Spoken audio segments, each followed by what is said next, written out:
High friends, welcome back my channel. মই ৰুমা। মোৰ এই চেনেলটোলৈ আপোনালোক সকলোকে পুনৰবাৰ স্বাগতম জনালোঁ। আজি প্ৰায় এমাহৰ মূৰত মই আকৌ এটা নতুন ভিডিঅ' লৈ আহিলোঁ।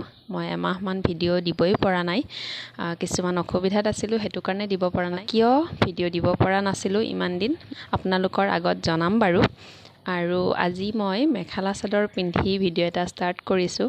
আৰু মেখেলা চাদৰ মই ঘৰতেই পিন্ধি আছোঁ আজিৰ মই ভিডিঅ'টো কৰিছোঁ আচলতে ৰঙিয়াৰ পৰা, মোৰ শহুৰহঁতৰ ঘৰৰ পৰা। বৰ্তমান মই ইয়াতেই আছোঁ আৰু এতিয়াৰ পৰা মোৰ ভিডিঅ'বোৰ আপোনালোকে ইয়াৰ পৰাই দেখি থাকিব। আপোনালোকৰ লগত কথা পাতি আছোঁ, গোটেইখিনি কৈ আছোঁ আপোনালোকক। প্ৰথমতে মই আপোনালোকৰ লগত শ্বেয়াৰ কৰিম মই ৰঙিয়াত অহাৰ আগতেই মোৰ কিছুমান মোমেণ্ট মই ভিডিঅ' কৰি থৈছিলোঁ, ভাবিলোঁ সেইখিনি আপোনালোকৰ লগত আজি শ্বেয়াৰ কৰোঁ। প্ৰথমতে সেইখিনি শ্বেয়াৰ কৰি লওঁ, তাৰপিছত আপোনালোকক লগ পাই মোৰ গোটেই কথাখিনি আপোনালোকক কৈ আছোঁ। তেনেহ'লে ব'লক আজিৰ ভিডিঅ'টো আৰম্ভ কৰোঁ। আজি আমি গৈ আছোঁ মোৰ মামাহঁতৰ ঘৰলৈ। মোৰ মামাহঁতৰ ঘৰত এখন পূজা আছে, পূজাখন খাবলৈ গৈ আছোঁ। আৰু মোৰ লগত মোৰ ভতিজা ছোৱালীজনী, মোৰ ভণ্টি আৰু মোৰ ছোৱালীজনীও আছে। আমি এতিয়া ই ৰিক্সাত গৈ আছোঁ। আমি মামাহঁতৰ ঘৰ আহি পালোঁ আৰু আমি আহি পাওঁতে পূজাখন শেষেই হ'ল। সকলোৱে সেৱা কৰি উঠিলেই আমি এতিয়া অকলে সেৱা কৰিব লাগিব। সেৱাটো কৰি লওঁ প্ৰথমতে, তাৰপিছত আকৌ পুনৰ আপোনালোকক লগ পাই আছোঁ। এইফালে এতিয়া মাহ প্ৰসাদ বিলোৱাৰ আয়োজন চলি আছে। পূজা এখন শেষ হোৱাৰ পিছত মাহ প্ৰসাদখিনিয়ে মেইন নহয়নে? সকলোৰে খাব ভাল লাগে এই প্ৰসাদখিনি, কাৰণ ৰাতিপুৱাৰ পৰা লঘোণে ভোষণে থাকি প্ৰসাদখিনি খোৱাৰ আনন্দটোৱে বেলেগ হয়। প্ৰথমতে প্ৰসাদখিনি খাই লওঁ, তাৰপিছত মোৰ ঘৰৰ মানুহবোৰৰ লগত আপোনালোকক চিনাকি কৰাই দি আছোঁ। প্ৰসাদ খোৱা লোৱা হৈ গ'ল আৰু এইফালে মই আইতাৰ কাষত বহি আছোঁ। এজনী মোৰ মামাহঁতৰ আইতা, মোৰ মাৰ মা হয় আৰু মোৰ দেউতাৰ মা ঢুকাইছে। এতিয়া বৰ্তমান আইতা বুলিবলৈ এওঁৱে আছে আৰু ভগৱানে আশীৰ্বাদ কৰক, তেওঁক ভালে কুশলে ৰাখক, সেইটোৱে মই কামনা কৰিছোঁ। আনফালে আকৌ ৰন্ধা বঢ়াৰ আয়োজন চলি আছে। সকলোৱে লগে ভাগে মিলি গোটেই যা যোগাৰ কৰি একেলগতে বনাই আছে। আৰু আমাৰ মামাহঁতৰ নিয়ম মতে আচলতে পূজা হোৱাৰ পিছত পূজা কৰা পূজাৰীকেইজনেই খোৱা লোৱাবোৰ বনায়। আৰু আজিও তেনেকৈ পূজাৰীজনেই বনাই আছে আৰু এইফালে সকলোৱে সহায় কৰি দি আছে। এয়া মোৰ দেউতা আৰু লগতে মোৰ মহা মানে মোৰ মাৰ মামাকৰ জোৱাই হয়, এওঁ মোৰ মহা হয়। তেওঁলোক বহি কথা পাতি আছে। এইফালে মোৰ ডাঙৰ মামা, তেওঁকো চিনাকি কৰাই দিলোঁ। আৰু ভিতৰত মোৰ মাহীহঁত আছে, এয়া মোৰ মাহীৰ ছোৱালী, মোৰ ভণ্টি হয়। আৰু লগতে এইজনী মোৰ মাহী হয়। গতিকে মোৰ মামাহঁতৰ ঘৰৰ আটাইবোৰকে চিনাকি কৰাই দিছোঁ। আৰু এইফালে মোৰ এজনী ভাগিন হয়, মোৰ কাজিন ছিষ্টাৰৰ ছোৱালী, মোৰ ভাগিনী হয়। এইফালে তাইৰ মাক মানে মোৰ ভণ্টি। আৰু এইজন হ'ল মোৰ মামা, মোৰ মাৰ মামাকৰ ল'ৰা। তেওঁলোক আজাৰত থাকে আৰু আমাৰ যিকোনো কাজকৰ্মতে তেওঁলোক আহে। তেওঁলোকক লগ পাই খুবেই ভাল লাগে, কাৰণ বহুদিনৰ মূৰত লগ পোৱা হয় আৰু আটাইবোৰ ঘৰৰ মানুহক লগ পালে লগ পোৱাৰ মজাটোৱেই বেলেগ। আৰু এইফালে মাহীহঁত ভাইটিহঁতৰ লগত মই অকণমান বহি আছোঁ। পিছফালে আমাৰ বাচ্ছা পাৰ্টি খেলি আছে। ৰন্ধা বঢ়াবোৰ হৈ গ'ল, এতিয়া খোৱা লোৱাৰ ব্যৱস্থা কৰা হ'ব। আৰু সেইফালে লাষ্টত সেইজনী মোৰ ডাঙৰ মামী হয়। ভাত পানীবোৰ দিয়া আৰম্ভ কৰি দিয়া হ'ল, কাৰণ আলহীবোৰো খাই লৈ নিজৰ ঘৰলৈ সময়মতে উভতিবও লাগিব। আৰু আজি বহুত বেছি গৰম দিছে। এইফালে মামাহঁতে আজি পূজাৰ ড্ৰেছতে আছে। এইজন মোৰ সৰু মামা, তেওঁলোকে পূজা কৰিছিল বাবে গেঞ্জি ধুতি এনেকৈয়ে পিন্ধি আছে তেওঁলোকে। আৰু আমাৰ ঘৰত আচলতে কাজকৰ্মবোৰ কৰিলে বাহিৰা মানুহৰ প্ৰয়োজন খুব কমেই হয়, কাৰণ ঘৰৰ মানুহ ইমানেই বেছি, বংশ পৰিয়াল ইমানেই ডাঙৰ, সকলোৱে মিলি একেলগতে যেতিয়া কাম কৰা যায় তেতিয়া মানে কামবোৰ বেছি বুলি অনুভৱো নহয়। সকলোৱে মিলি এনেকৈ ভাত পানী বিলাই আছোঁ আৰু সকলোৱে মিলি খোৱাও হ'ব। গতিকে ঘৰৰ মানুহবোৰ একেলগতে থাকিলে কোৱা যে হয় বহুত বেছি সহায় পোৱা যায়। আমাৰো ঠিক তেনেকুৱাই হয়। এইফালে বৰদেউতা মামাহঁতো মানে এনেকৈ সকলোৱে লাগি আছে। এইজন মোৰ বৰদেউতা হয়। আৰু আলহীবোৰ খাই লৈ এতিয়া সকলোৱে ঘৰলৈ উভতিল। এতিয়া আমি ঘৰৰ মানুহবোৰো খাবলৈ বহিম। এইফালে মামাহঁত ভাইটিহঁত বহিছে খাবলৈ। গৰমত সকলোৰে অৱস্থা নাইকিয়া হৈ আছে, ইমান যে গৰম পেলাইছে নহয়। এইফালে মাহীহঁতো বহিছে খাবলৈ, মাহঁতো বহিছে। এজনী মোৰ ডাঙৰ মামী, এজনী মোৰ মাৰ তলৰ মাহী আৰু কাষতে সেইজনী সৰু মাহী মানে ইমানেই টেষ্টি পাইছে খাবলৈ, আঙুলি চেলেকি খাই আছে। এইফালে এজনী মোৰ মা, আনফালে সৌফালে মোৰ সৰু মামীজনীও বহি আছে। কাজকৰ্মবোৰত এনেকৈ সকলোকে লগ পাই সঁচাকৈ বহুত ভাল লাগে নহয়নে। এজনী মোৰ সৰু মামী হয় আৰু এইফালে মোৰ মাৰ মামাক হয় এজন, মানে মোৰ ককা হয়।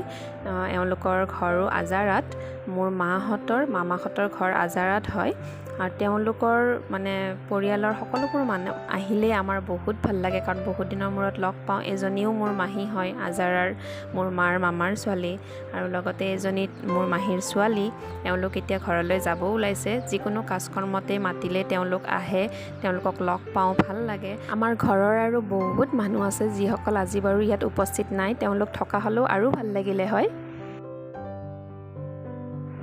সেইদিনা মোৰ ভিডিঅ' আৰু কৰা নহ'ল, দুদিনমান পিছত আকৌ ভিডিঅ'টো আৰম্ভ কৰিছোঁ। আজি মোৰ সৰু ভাইটিৰ বাৰ্থডে হয়, গতিকে তাৰ বাৰ্থডে চেলিব্ৰেশ্যন কৰিবলৈ মই মাহঁতৰ ঘৰলৈ আহিলোঁ আৰু সৰু সুৰাকৈ তাৰ বাৰ্থডেটো অলপমান চেলিব্ৰেশ্যন কৰিলোঁ। আমি ভিডিঅ' কৰা লোকসকলৰ বাবে কেতিয়াবা এনেকুৱা এটা মানে সমস্যাৰ সৃষ্টি হয় যে কেতিয়াবা আমি ক'ৰবাত ফুৰিবলৈ গৈছোঁ বা কিবা কাজকৰ্ম আছে ঘৰত, তেনেকুৱাত যদি ভিডিঅ' এটা কৰিবলৈ আৰম্ভও কৰোঁ, ভিডিঅ'টোত মানে ধৰক বেছি আমি টাইম দিবও পৰা নাযায়। কেতিয়াবা ভিডিঅ'টো কৰিছোঁ যদিও সকলোৰে লগত ভিডিঅ' কৰিবলৈ যদি চেষ্টাও কৰোঁ, তেতিয়া মানে এনেকুৱা হয় ভিডিঅ'ও কৰিব লাগিব, তেওঁলোকক সময়ো দিব লাগিব, কাৰণ আমাৰ ঘৰত যেতিয়া আলহী আহিছে তেওঁলোকক আমি মাতবোল নকৰিলেও নহয়, বা কৰ্ম এখন কৰিছোঁ যেতিয়া কৰ্মখনত গোটেইখিনি বস্তু নাচালেও নহয়, গতিকে ভিডিঅ'ও কৰিব লাগিব, আলহীখিনিক সময়ো দিব লাগিব, কথাও পাতিব লাগিব, তাৰ মাজেৰে গোটেইখিনি কাম চলাইও নিব লাগিব।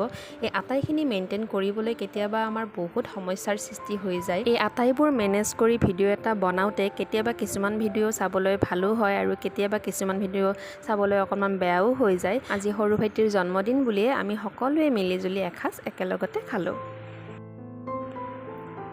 আজি হ'ল নেক্সট ডে আৰু এতিয়া মই আছোঁ ডিউটিত, আৰু দোকানতে আমি অলপমান খোৱাৰ আয়োজন কৰিছোঁ। আৰু এই আয়োজনটো এইকাৰণেই চলিছে কাৰণ আজি মোৰ ডিউটিত লাষ্ট ডে।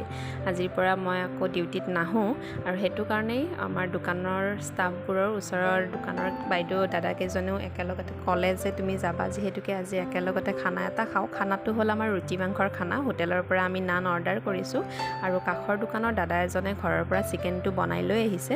আমি এতিয়া দোকানতে আজি দুপৰীয়াৰ লাঞ্চটো কৰিম, ৰুটি আৰু মাংস।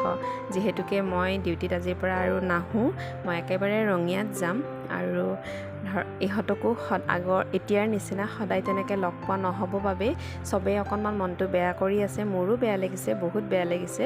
সেইকাৰণে ভাবিলোঁ চবে মিলিজুলি দুপৰীয়াৰ লাঞ্চটো আজি একেলগতে কৰোঁ, অকণমান এটা চিৰস্মৰণীয় হৈ মনত এটা মোমেণ্ট ৰৈও যাব। ৰঙিয়াত যোৱাৰ আগতে এইখিনি মোৰ এটা বহুত স্পেচিয়েল মোমেণ্ট আছিল, সেইকাৰণে আপোনালোকৰ লগতো এই মোমেণ্টখিনি মই শ্বেয়াৰ কৰিলোঁ। মই ৰঙিয়াত অহাৰ আগতেই যিখিনি মোমেণ্ট ভিডিঅ' কৰি থৈছিলোঁ সেইখিনি আপোনালোকৰ লগত শ্বেয়াৰ কৰিলোঁ। আৰু এতিয়া মই কৈ আছোঁ মই ৰঙিয়াত কেতিয়া আহিলোঁ, কিয় আহিলোঁ, কিহৰ কাৰণে ৰঙিয়াত আহিলোঁ, সেইটোৰ ওপৰত মই আচলতে ভিডিঅ' এটা আগতেই বনাই থৈছিলোঁ, কাৰণ মই মাইনাৰ স্কুলখনৰ ট্ৰেন্সফাৰৰ কাৰণে লাগি আছিলোঁ, আৰু ইতিমধ্যে তাইৰ ট্ৰেন্সফাৰটো হৈ গ'ল, আৰু এতিয়া আমি ৰঙিয়াতে থাকিম। আমি একেবাৰে বস্তু বাহিনী গোটেই লৈ ভাড়াঘৰ এৰি এতিয়া ৰঙিয়াত শ্বিফ্ট হৈছোঁ। শ্বিফ্ট হোৱা দুদিনমান হ'ল, কিন্তু মই ভিডিঅ' কৰিব পৰা নাই, কাৰণ গোটেই বস্তু বাহিনী লৈ যেতিয়া আমি শ্বিফ্ট হৈ আহিছিলোঁ বহুত কাম ওলাইছিল, সেইবোৰ ছেটিং কৰি মানে আজৰি হওঁতে বহুত দিন সময় লাগিল মোৰ। সেইটো কাৰণে মই একেবাৰে এইকেইদিন ভিডিঅ' কৰিব পৰা নাই, বহুত ব্যস্ততাত আছিলোঁ, আৰু ভাবিলোঁ আজি ভিডিঅ'টো আৰম্ভ কৰোঁ, যিহেতুকে মই ইমান দিন ভিডিঅ' দিব পৰা নাই আৰু আপোনালোকৰ আগত কথাটো শ্বেয়াৰ কৰিব পৰা নাই। সেইটো কাৰণেও মোৰ ভাল লগা নাছিল, কাৰণ মই ট্ৰেন্সফাৰটো লোৱাৰ কাৰণে যেতিয়া এপ্লাই কৰিছিলোঁ তেতিয়া মই আপোনালোকৰ লগত সেইটো কথা শ্বেয়াৰ কৰিছিলোঁ, আৰু ট্ৰেন্সফাৰটো হোৱাৰ পিছত যদি আপোনালোকৰ লগত শ্বেয়াৰ নকৰে তেতিয়াহ'লে কেনেকুৱা হ'ব কথাটো, নহয়নে? গতিকে ট্ৰেন্সফাৰটো হৈ গ'ল ভালে ভালে। আমি এতিয়া ৰঙিয়াত আহিছোঁ, আৰু মিক্স ফিলিং এটা হৈ আছে, ভালো লাগিছে অকণমান বেয়াও লাগিছে, কাৰণ ভাল লাগিছে এইটো কাৰণেই যে ভাড়াঘৰ এৰি নিজৰ ঘৰত একেবাৰে আহিলোঁ, শাহু শহুৰৰ ওচৰত আহিলোঁ, আৰু বেয়া লাগিছে এইটো কাৰণেই কাৰণ মাহঁতৰ ঘৰৰ ওচৰত আছিলোঁ, আৰু সেইটো কাৰণে মাহঁতৰ পৰা দূৰত থকা ফিলিংটো ইমান দিনে হোৱা নাছিল। এতিয়াহে অনুভৱ হৈছে যে মানে বিয়া হৈছোঁ, কাৰণ বিয়া হোৱা 13 বছৰ হ'ল যদিও মাহঁতৰ ঘৰৰ ওচৰত আছিলোঁ, সেইটো কাৰণে মানে বিয়া হোৱাৰ সিমান এটা দূৰত গুচি অহাৰ ফিলিং এটা তেনেকুৱা হোৱা নাছিল। এতিয়াহে সেই ফিলিংটো অনুভৱ কৰিছোঁ। গতিকে এটা মিক্স ফিলিং হৈ আছে, ভালো লাগিছে, অকণমান বেয়াও লাগিছে। এনেকৈ এতিয়া চলিব লাগিব। এতিয়াৰ পৰা মোৰ ভিডিঅ'বোৰ আপোনালোকে ৰঙিয়াৰ পৰাই দেখি থাকিব। তেনেহ'লে মোৰ ভিডিঅ'বোৰ আপোনালোকে চাই থাকিব, আপোনালোকৰ মৰম আশীৰ্বাদ মোক দি থাকিব, মোৰ চেনেলটো আগুৱাই যোৱাত আপোনালোকে সহায় কৰি থাকিব। ময়ো আপোনালোকৰ ওচৰত সময়মতে ভিডিঅ'বোৰ আগবঢ়াবলৈ চেষ্টা কৰি যাম। আৰু মোৰ ভিডিঅ'বোৰ চাই যদি আপোনালোকে ভাল পাইছে, প্লিজ লাইক আৰু শ্বেয়াৰ কৰিব। আৰু যিসকলে মোৰ চেনেলটো নতুনকৈ চাই আছে তেওঁলোকে মোৰ চেনেলটো ছাবস্ক্ৰাইব কৰি দিব। তেনেহ'লে আজিলৈ আহোঁ, পুনৰ মই নতুন ভিডিঅ' এটালৈ আপোনালোকৰ ওচৰত আহিম। আজি ভিডিঅ'টো শেষলৈ চোৱাৰ বাবে বহুত বহুত ধন্যবাদ।